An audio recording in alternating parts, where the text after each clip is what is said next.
up the volume.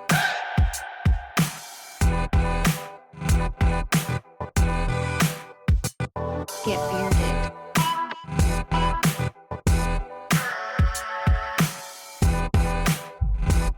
Let's start the show.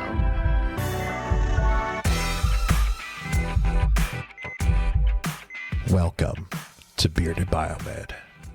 Ladies and gentlemen, welcome back to an all-new episode of the Bearded Biomed. I appreciate you joining me here today. You might recognize this individual. We had him on in the past. I think it's been about a year or two since we've had a conversation on the pod, but nonetheless, I'm excited to have Alan Moretti. We're going to talk about some really cool opportunities coming in the imaging space, opportunities that you might not have been aware of, both in the U.S. and internationally, that could honestly give you something to be excited about. I am. There's a lot I'm going to learn about it because I'm familiar with what we're going to talk about, but not to where this gentleman is. So, Alan, I understand you're the VP of Strategic Business Development over at ROS, Radiology Oncology Systems, if I have that correct. It's a mouthful. And, but I love our acronyms. Yeah, but you nailed it. Radiology Oncology Systems, ROS, is well known as, and the acronym is a company that has been had a storied success of 25 plus years now, serving the radiation oncology community, both domestically and internationally. They're a global company, headquartered out of San Diego, California. Its founder, John Vano, heads up the company, and it's really a great honor and a privilege for me to have association with them now these past almost 16, 17 months in being involved with them in a position, in a goal, a role, strategic developments for the company.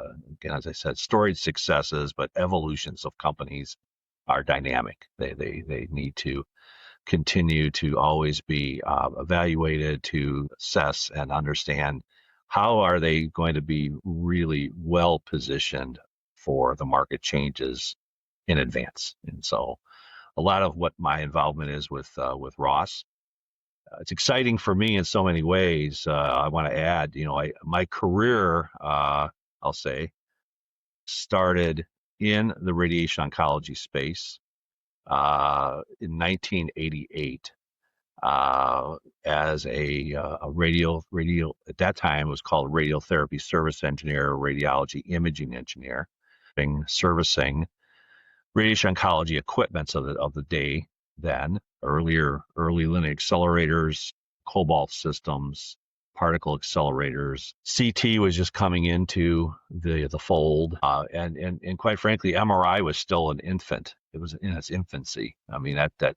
takes you back a lot. But for me, re-entering back into a concentration as I am now in this space of radiation oncology in my career segment, it is really just it's not only a full circling, but it's really exciting to be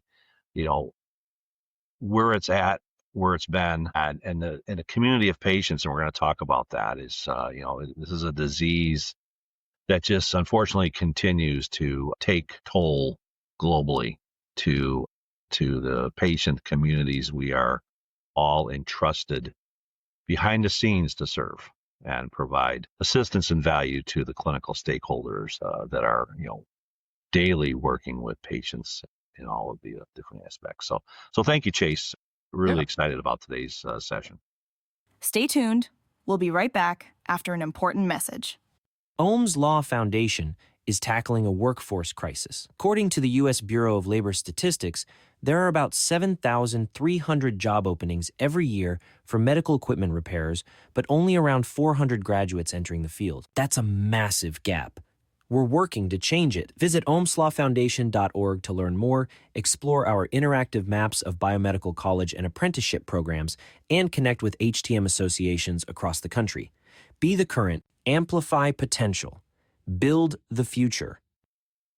And, I think that's a wonderful preface to go into what this is about. This is, the announcement between a joint partnership between ROS, CBET College, and Linux. And, I don't want to take away this this huge announcement. I mean, this is another avenue that is being provided within the HTM community. But what are y'all providing? What are you bringing out into the fold? Right. Yeah. What are we bringing through here is really something that is pioneering in so many ways. Like all niche areas of HTM, as the constraints and the challenges in these niche areas to have properly educated, trained, skilled individuals is been has been a challenge for us as an industry for decades now, and it continues to be and will still be again a mountain that we have not hit the peak and climbed all the way to the top on to claim victory to. But what we've created here and what we developed here more really is to answer to a need that has been in the market to the of the radiation oncology space, the equipment owner space, the clinicians that have these type of treatment systems. Linear accelerators we're going to be speaking around today, and we'll talk a little bit about what they are and what they do. But the ability to have a service force and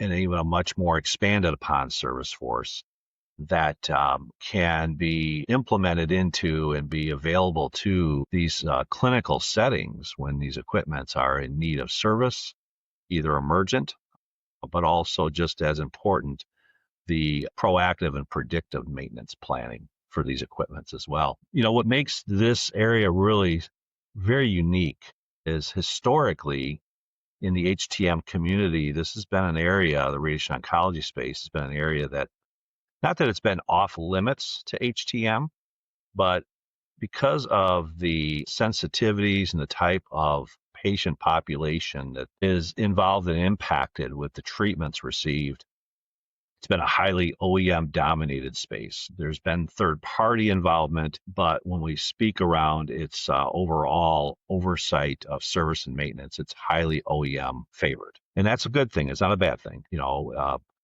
but it has a lot of limitations to the end user, to the clinical stakeholder. And that's where the challenges come in, because even the OEMs themselves will openly share their challenges in recruitment of skilled talent as well. It is not, it's not isolated to just one segment of HTM. It's across the entire landscape.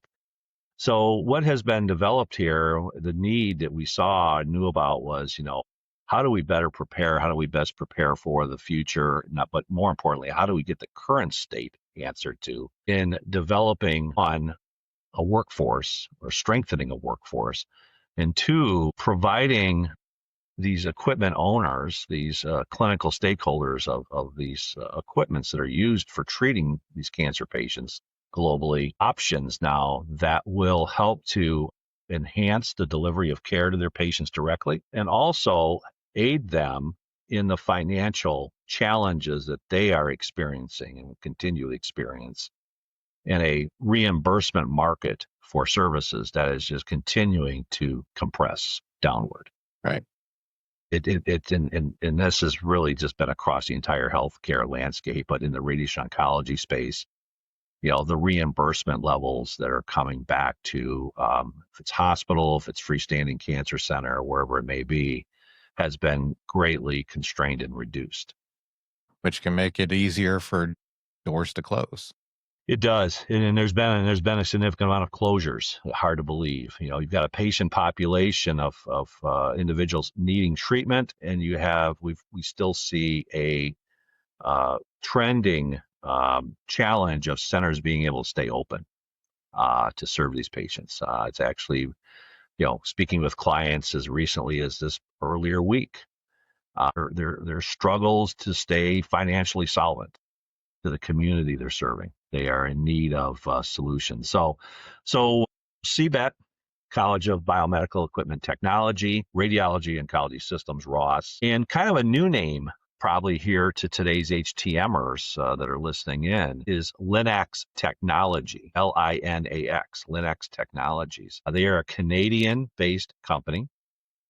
Their founder, Dr. Marco Carlone, has developed a very, just exceptional online tool with levels of complexity and education around developing people, as we're speaking about here in the areas of radiation oncology equipments, linear accelerators. Ross has a long relationship with Linax Technologies. So Dr. Carlone and myself, quickly saw, how do we bring this out to the masses? How do we get this out into an audience that really needs to be reached out to learn about that? And so with that, Dr. Carlone, Marco, we're on first name basis. So I'll just say Marco and myself.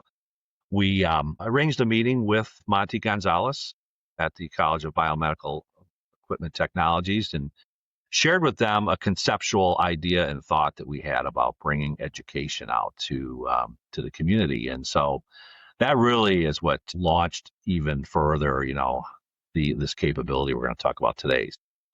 We're going to talk about a bit of, how it's structured, the simplicity to it as well for students, either individual students going through the program or students that may be employed directly by an equipment owner entity, hospital, cancer center, ambulatory group, physician owned, third party as well. There's, third party companies that are evolving themselves to how do they better serve their client communities.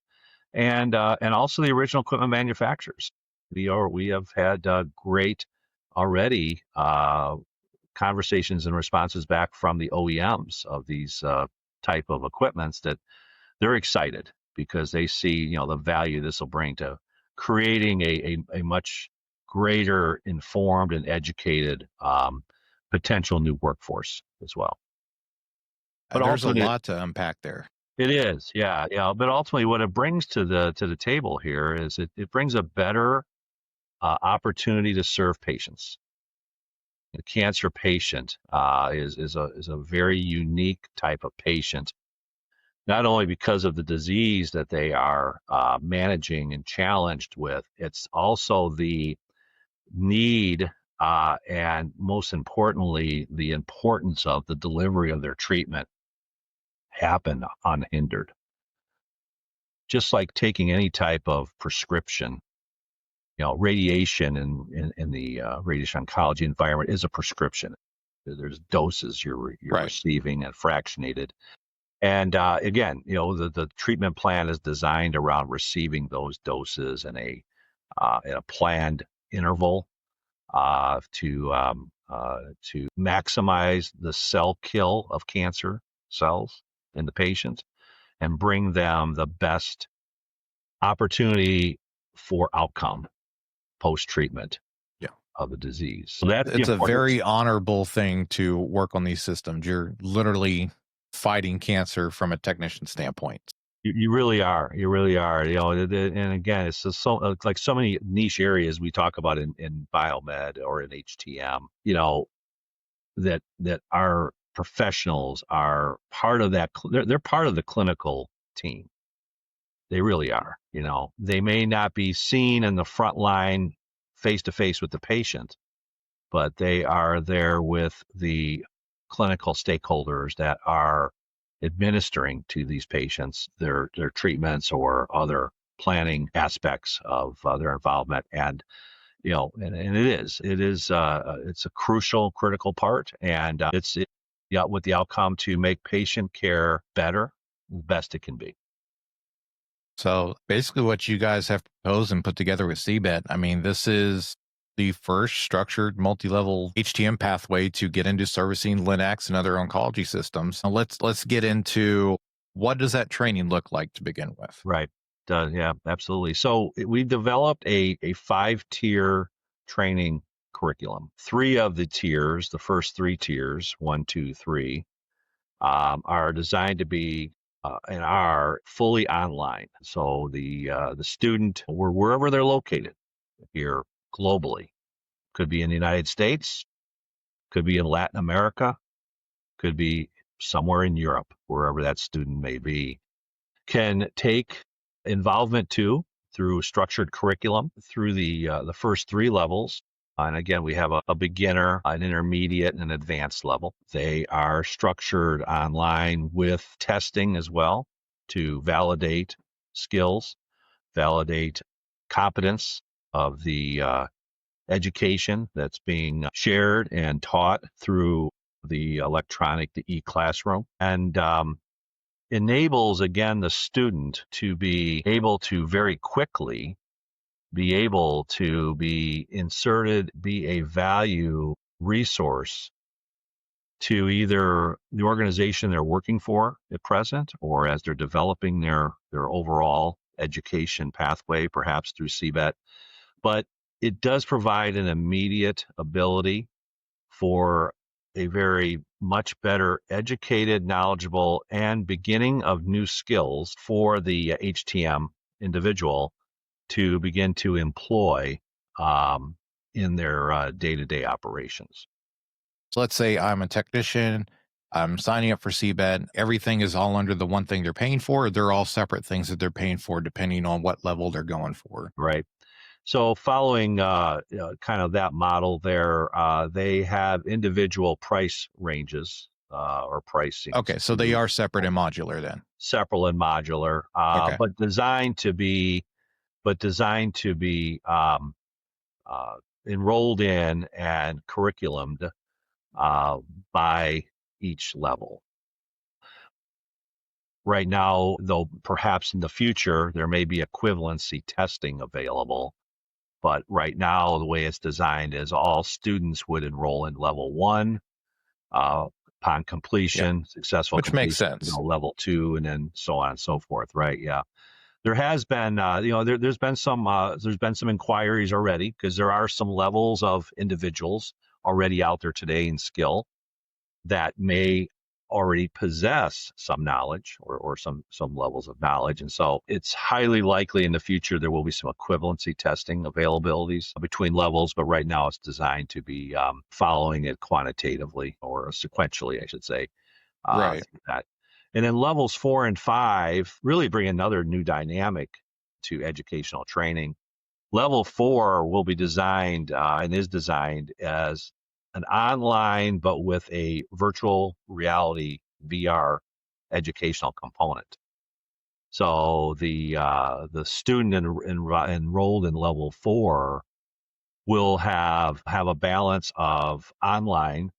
They'll also have a VR technology tool that they would be issued as part of the program for them to participate in a virtual laboratory type setting. And is this the same tool that Dr. Marker developed? The tool would be used. It's a commercial tool available today, but very similar to other VR type technologies. Yeah. So to that, and then level 5 is designed to be a full hands-on, in-person educational session at a linear accelerator in a vault, in an actual vault.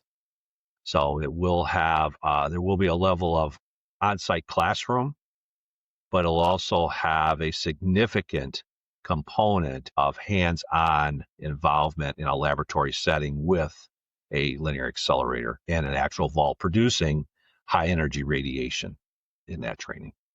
So this prefaces two questions that come to mind immediately from a technician standpoint.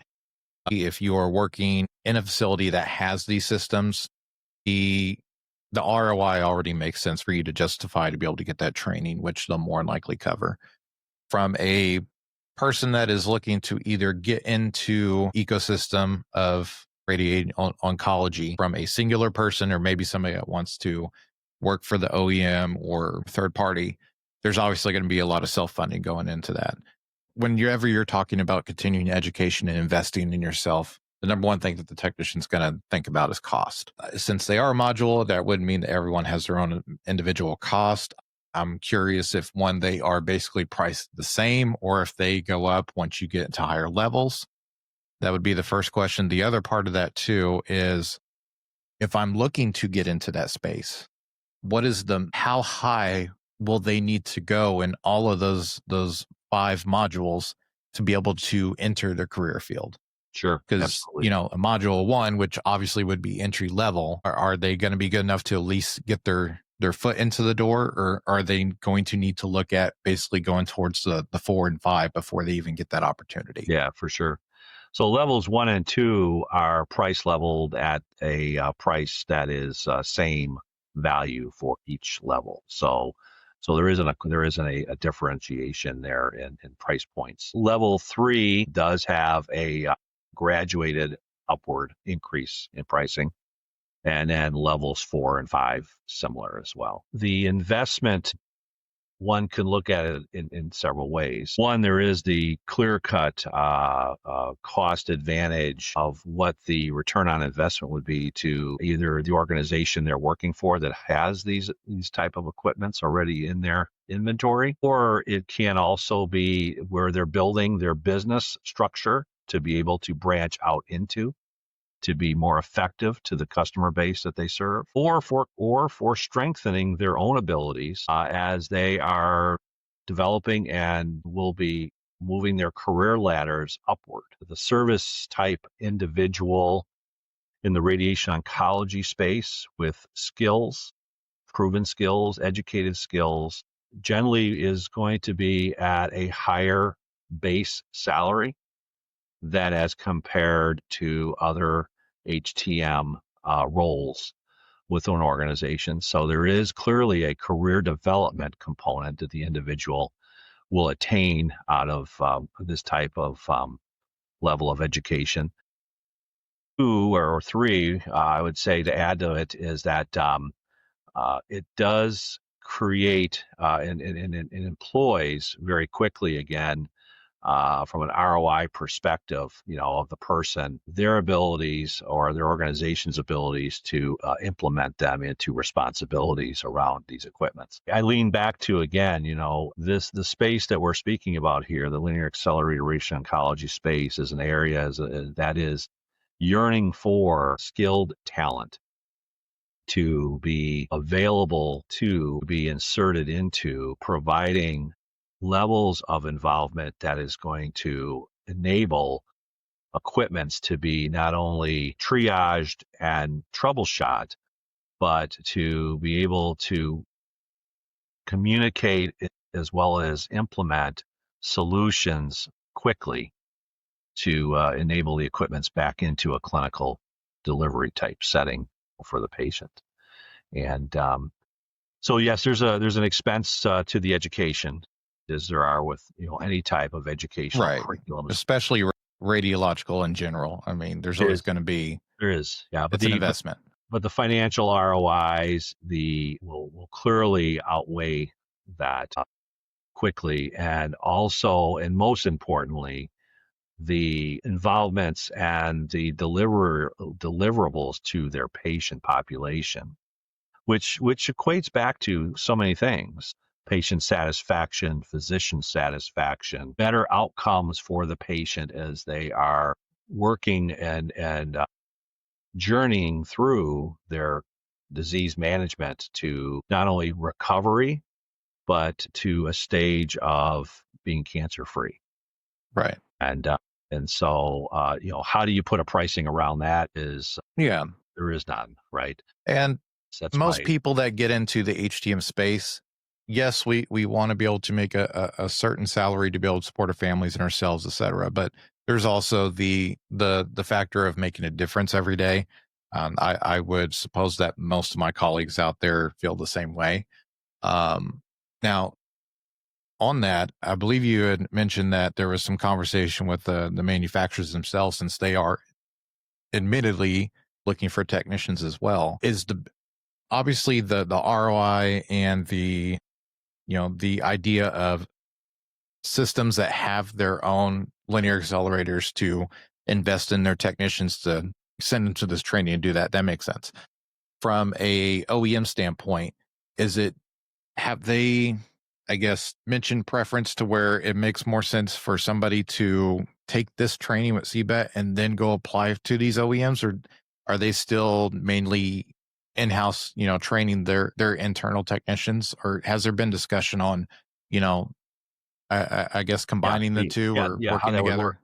No, I think, this is great. I want to add to that. I just recently, I was at the AAPM, which is the Association of Physicists in Medicine, their annual conference, which was held here just recently. And, had the opportunity to speak with several of the manufacturers there of these type of linear accelerator systems and equipment. And the excitement that I immediately heard from them was, and is again, the challenge they have is, and just the same challenge that any aspect of HTM has, is that, identifying individuals that are solid applicants candidates for the roles that they're seeking to recruit to, and also the investment value that they will be making to those hires. And the better applicant that they can receive, the better outcome they'll have in their investment, they feel, to the recruitment. And, just case in point a little bit, what does that really mean? A manufacturer generally, when they hire in a entry-level engineer in this space of linear accelerator service and maintenance, it's about an 18 to 24, almost 30-month development progression track, which involves not only the salary level and all of the other components of salary that the company is investing into that individual. There's also the training component that they're putting into the person. And that number can be, without question, now take salaries to the side, just the amount of investment in education and knowledge, that number will be north of $100,000 per person over that 18-month period. That's a big number. And that's a number that, again, it's like any investment you make. You want to be investing your resources, your financial resources, in the best method and magnitude that you can. Right. So the excitement I clearly heard from many of the voices I spoke to is that, not saying that the person has to come in as a journey person, not apprentice level, but having someone coming in at the apprentice level, if we kind of characterize it that way, already has attained through a structured program like this successfully, that brings them a lot of understanding that an individual, has already had good exposure and knowledge of what the role of this HTM person would be, because that's, on all of these levels, we're going to be not only teaching about the equipment, but we're also going to be highly educating the demands and responsibilities of the role. And yes. What does that mean? So you now have an applicant coming in that already is pretty well educated about what the responsibilities to the role are going to be. And then in addition to the curriculum training, a skill that they've gone through.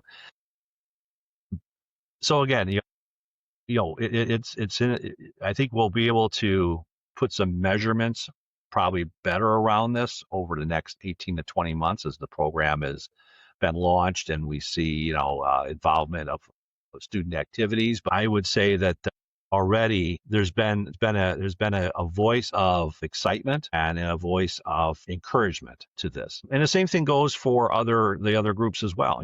Obviously the hospital-based or the equipment owner-based community, without question, looking, receiving this is a very positive to their needs and their business structures, and also into the third-party community that we've spoken to. They are challenged, as well as all businesses are, to evolve their businesses to meet the growing demand and needs. This is an area where they can become even a more stronger resource to the clients they serve, either current or future state. So, it's really pioneering on one hand because it's going across all segments. So that's really cool about this. And ultimately, I can't put enough emphasis. I'm a patients first individual, always have been and always will. The outcome from this type of individual who's involved through the structured program is only going to put a better situational person into the clinical type setting of service and maintenance that will assure best outcomes for patients during their treatment journey. And the caveat on that, and build on what you're speaking of, typically when I go to speak to students, everybody wants to know how to get into imaging. Imaging is it's highly specialized. The credence and the importance of what it brings to the table is easily recognizable to anyone. And I always preface it by saying you could go work for a hospital, and typically when they're doing their capital equipment planning and they do the contract negotiations to OEMs, they factor in training with the manufacturers to get their in-house teams trained on it. That's one avenue that can get you into imaging at some point. The other part of that is you can go to like a RSTI, for instance, and get your based imaging to, essentially understand the theory and show folks that you've had some modicum of imaging training. And this very much plays like that too. What you were speaking of, your initial investment of getting some of this training, the familiarity, the requirements, the safety, and just all aspects of it, having a minimum foundation that you are already bringing to the table when you go to interview for these positions, you're more likely to be a more favorable candidate just because it's less time and less money they have to invest in you. That's right.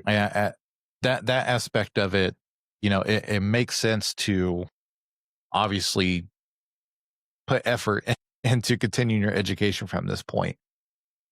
I'd also like to touch on the salary aspect of this too. And of course, there will always be a range, but some of the initial research that I was just doing, before this call, was talking about like what does that salary range look for LINAC technicians? And I've pulled some data, and if I'm wrong, please let me know. I'm showing national average medians, somewhere between 70 to 80,000 a year. And of course, more seniority that will go up as you build on that. Is that kind of what you've heard or seen, or base salaries? And I'm assuming that's a base salary when you right. Yeah. Base. Yeah. Base salaries. I'm number one to oversell and underdeliver. But I would say that actually the base salary for individuals that have good skill to even higher skill within the radiation oncology linear accelerator space will have base salaries that could range anywhere from $75,000 to $110,000. In addition to, it is still very much traditionally an hourly paid role. So there will be overtime factors involved and other aspects of compensation that the HTM individual, again, working in the space, can see, base or could see total compensation packages that would be $130,000, $160,000 a year. Yeah. And then you factor in all the extra stuff, retirement, medical, et cetera. Absolutely. Yeah. No, it is with, I would say, without question, when we speak about, the imaging area, and it's interesting, what you shared, and not interesting, but it seems like it's timeless. You hear the conversations. How do I get into imaging? How do I get into imaging? Right. This is always a constant. But this is an area too that is it's imaging, but it has a component of imaging because there's quite a bit of imaging that's used today in today's radiation oncology environment. But there is a difference. There is another level here involved that's an elevated level within organizations again. And so it will drive the highest level of compensation opportunity in the HTM field from a service and maintenance perspective type we're speaking to. And, but again, it doesn't come without responsibility, and it doesn't come without the necessity to be committed with passion to the type of role. Absolutely. The LINAC service engineer, just like the CT engineer or the MRI engineer or the cath lab interventional radiology engineer, these are roles that generally require working hours that are irregular to most, maybe in the HTM field. It's not a Monday through Friday 8 to 5 role. I want to be real clear to that. And I would also say that it's going to be more someone working on a Monday through Friday till 9, 10, 11 o'clock in the evening sometimes. and still being back in it at 7 a.m. the next morning. So Right. it And does have a I'm high glad level. you brought that up. Yeah, oh yeah, it does have, and this is something I've always touched on for, I've been in this industry of imaging and RadOnc for 39 years, and when I've recruited people, there's usually I think there's 2 or 3 top items I go to, and one of them is work hours, because you really have to understand the Yes. requirement to that. If you don't know that, or you aren't understanding, or if you're not willing to embrace it, then it's going to be a challenging road for the person. But it does require that. And then the other piece to radiation oncology service, much like I just mentioned in the other areas of advanced imaging, it's very individualized. And I mean by that is that you're generally working very independently as an engineer. Yes, you have resources to reach back to. There's more technology today, which is fabulous, which allows the engineer to be able to reach to knowledge within their toolbox that wasn't there before. But the fact of the matter is, though, you're many times the engineer will be working solely on that piece of equipment at abnormal hours of the day, and so that's something else that people have to also have an embracement around as well. And then lastly, too, these are singular equipments. What I mean by that is we can't roll the linear accelerator out of the vault and roll. Yeah, there's no loaners. There's no loaners. There's not a loaner. It's just, again, just like we mentioned in CT, MRI, and cath IR, that system is a singular system, and the importance of it getting back online quickly, effectively, so that the patient population can be served is a significant responsibility. So it comes with a lot of weight, but not weight that can't be, embraced and successfully navigated, through and with. And I want to add one other piece to it. I think I'll share, and again, maybe this is a bit of the passion side of me speaking, but I think that, we talk about compensation, we talk about that, but I will tell you, in my opinion, there's no greater reward to one in the HTM field than to be able to see, their efforts and labors that they're involved with impacting patients. And I think that's a priceless compensation package by itself. The fact that you can be integral to someone's situation.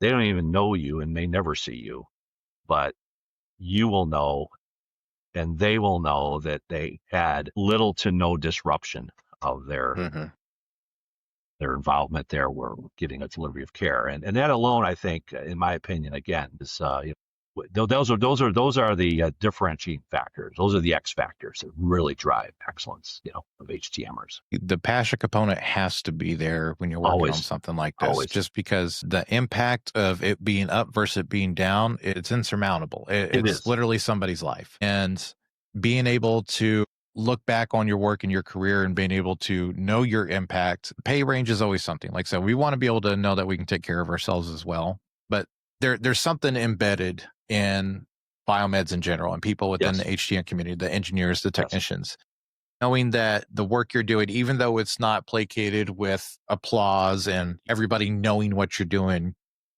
you know what you're doing. And the folks that understand that, there's a level of pride that we all take in what we do day to day, more so with this sector. And biomeds talk about this all the time. There's the awareness factor. There's we don't have enough bodies to answer the call.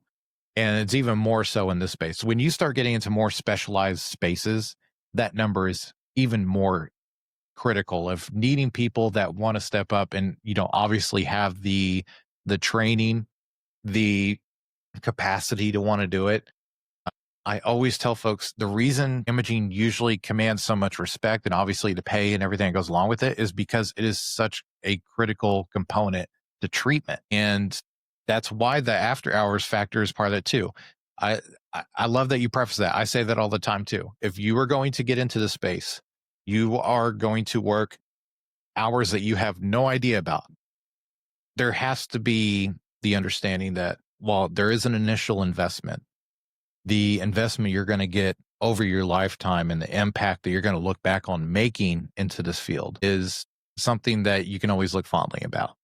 So I'll press this next question to you. What is the landscape of linear accelerators and, just this space in general? Like, how many devices are out there in the US? And I know you had touched on this is an international component too. So I want to dive into that a little bit. Yes. Yeah.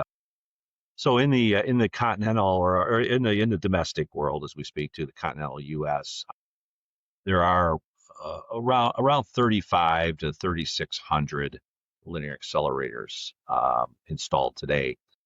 Now, data is already continuing to be shown, and it ties to many things, and a lot of it is around an aging population as well too. That need for linear accelerators is increasing quantitatively as well. So, we say 3,600 LINACs today, there's numbers that have been showing out there over the next 10 to 15 years that there will be a need for 5,000, 6,000 LINACs out there to accommodate the population that again is in need of care in this area of cancer treatment. Internationally, again, there is a lesser concentration, unfortunately, of LINACs. There's a large quantity of LINACs, but when we talk about the international community, they don't have, unfortunately, what we are so fortunate of here in the United States, is to have healthcare available so readily in so many parts of our country. And so in the international communities, and I don't know, I don't want to say an exact number, but let's say internationally that there's 2,500 LINACs out there today. Let's use that as an international number. But we're talking about a global install base there, and that's not geographically proportionate. Mm-hmm. You go to areas like Europe, there's a higher concentration, much like the United States, of LINACs. But you get out to areas such as Latin America, significantly lesser concentration of linear accelerators available. So, we support all of these communities as Ross in the ways of getting technology out to them, LINACs into second and third lives of usage out to these other geographies. But these areas we're speaking about internationally, just like here in the domestic U.S., they need to be serviced and maintained, and they need to be supported. And so, through what we put together here educationally through CBET, the program is designed that the 5-tier programs are multilingual or can be multilingual. So any student who comes with interest to enroll in the curriculum, the program is designed and would be administered to a language offering that is needed, for that student in their location and locality. So again, this is a global. We talk so much about the HTM situation need domestically. We've been talking about that for decades. This is an international challenge. It really is. And so, through here, the length of time of the program for levels 1, 2, and 3, which are online courses, virtually all online, they're designed for anywhere from a week to 2 week duration. It really is depending on the student and their abilities to participate online, because it's a self online course with testing at each of the segments within there. We also recommend a bit of a gap in between, just to give the opportunity for the student to absorb the knowledge of the different level. Perhaps they may be working already in an environment, getting some visibility to the equipment, or they may have other aspects of their career or their other responsibilities that require a bit of time. But it is designed that the student could go or can go through levels 1 through 5, within about 12 to 18 months total, period. If we were to look at it over that, especially when we talk about the hands-on level 5, that'll be offered that would be offered probably at one or probably twice a year, we'll say. So there'll be a bit of a gap there. Everything else is designed to be able to be readily administered, to a student. The real aspect will be, as the bandwidth of the student with the Right. time frames that they have. So, and so, again, we've structured it. We've structured it that way there. Also, too, just to kind of give a short plug, if I can, too, the Ross and Linatech's technologies, we will be jointly presenting a topic at the upcoming MD Expo in Dallas in November. And it's a neutral presentation.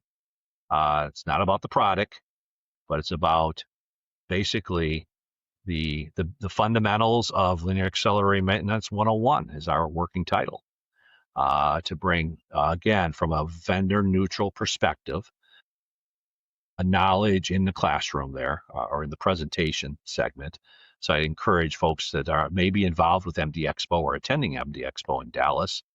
Now, please look up that in your curriculum registry that you have there. I think that'll bring some great opportunity there. Of course, we'll be exhibiting there as well too, and we'll begin to also, be bringing this knowledge base out to other association groups throughout 2026 as well. That's fantastic. Again, bring more knowledge and visibility to the program, but most importantly, to the concept of the HTM professional and their involvement in the linear accelerator space. So, Alan, I thought of a couple more questions. Again, I like to approach stuff from a service aspect, and of course, you and me are aligned with the patient view as well. But as a technician, what could you say is what could a day-to-day look like as a technician in this space? Which, again, there's a lot of X factors. A lot of that can change, but just maybe a normal day. Yeah, normal day. I would say, of the linear accelerator engineer, and let's kind of maybe talk about that in a couple of different aspects. The in-house engineer, the in-house technician, who has responsibilities to the radiation oncology space, would probably expect or should expect that, much like they may do today if they have involvements in the imaging area, let's say that, or if they have involvements maybe in some of the other specialized areas, the day-to-day could be checking in.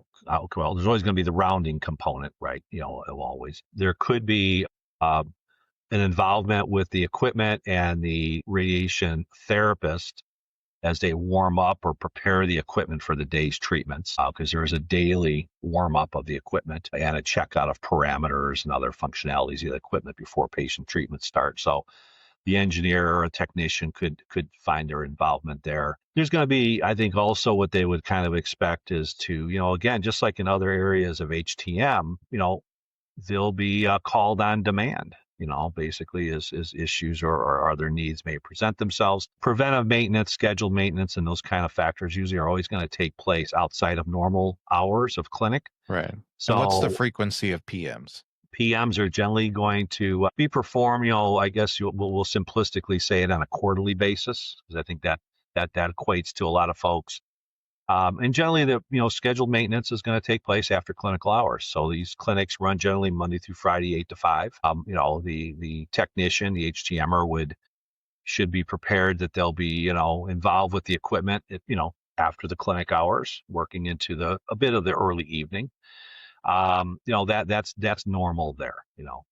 But kind of like the CT call you spoke to a bit here earlier today is also a common daily, could be.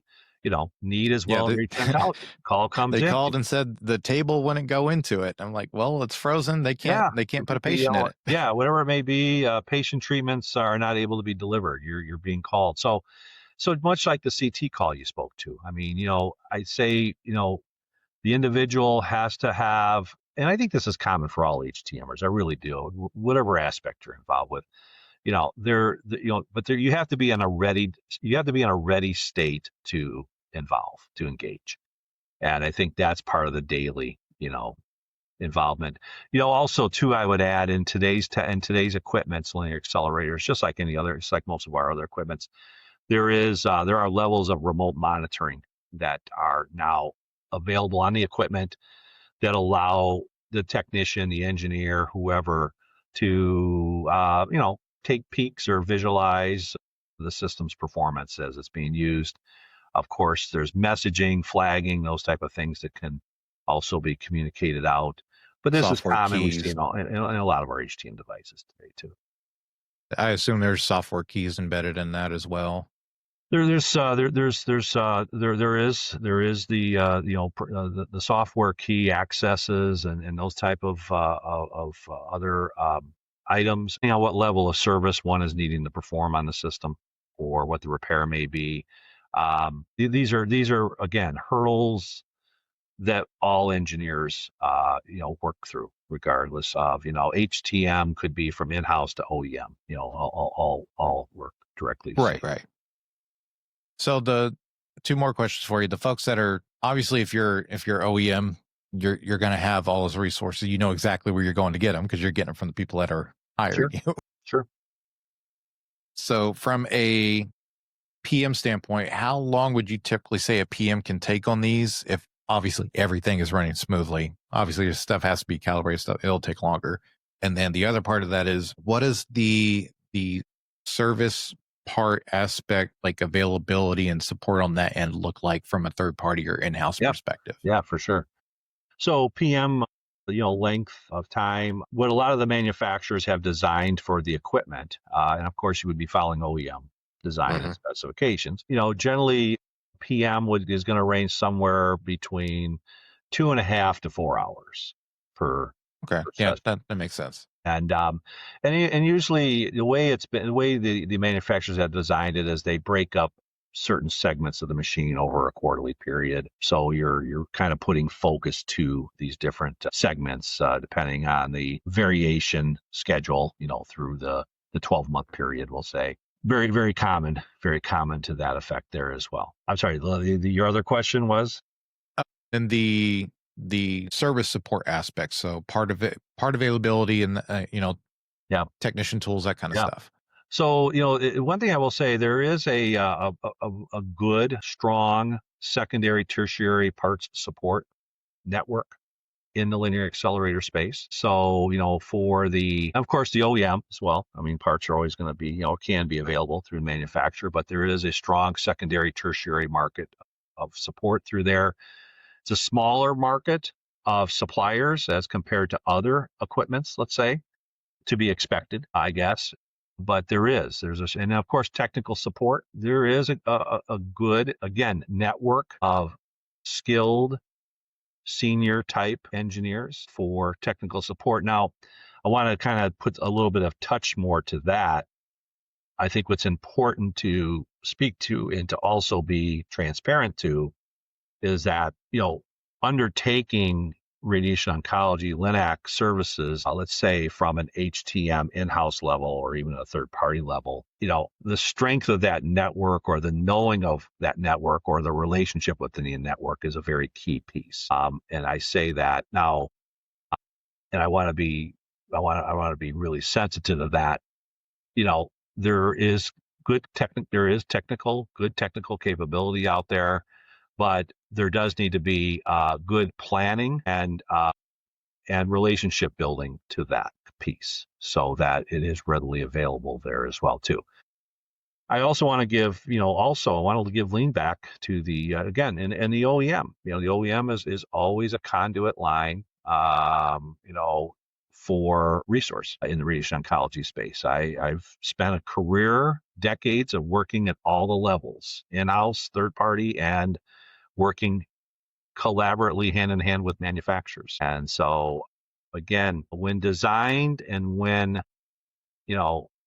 relationships are constructed appropriately, all those avenues are available. And I want to really, and I say that, and I think it's an important factor I want to kind of really drive a bit around, is that barriers are only created by poor communication or by sometimes just not approach, sometimes maybe I think this is a space here where good communication and good approaches are really important, and they will build network of supports very effectively and efficiently. So it sounds like I need to sign up. But Alan, I think that's all I got for you today. That was a plethora of information, but it's good information. We want to open doors and create avenues to, I think it's a very worthwhile endeavor for people to really consider this and explore it deeper. So I'll be putting some links down in the description below, of course, for the core curriculum. I'm looking forward to seeing this side of the industry get more recognition and support. We need that across the HTM community nonetheless. So we really do. We really do. And I want to thank you for the opportunity today, Chace, to join in today to share this not only what I'm going to say is very, very good news, I think, for HTM, but I think it, again, it's an enabler to, again, the customers and patients we serve. And I think also I would say to that as well, too, I highly encourage everyone to always look outside their boxes. And as HTMers, that's what we do. As I say, HTM well and thrive. I can't put enough to that saying. And I don't know if I should trademark it because I don't think I can, but maybe I should. But I think it says a lot about us as a profession.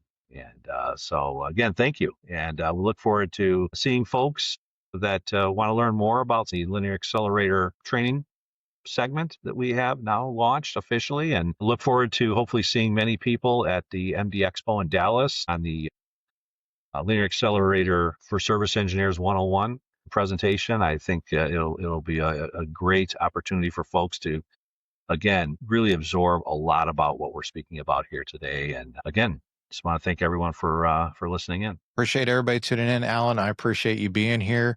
If you guys would be so kind as like, subscribe, share, let people know that this avenue is available out there. Like I said, the links will be in the description below. As always, I wish everybody a great day. Good luck on those PMs, and may the beard be with you. Biomed.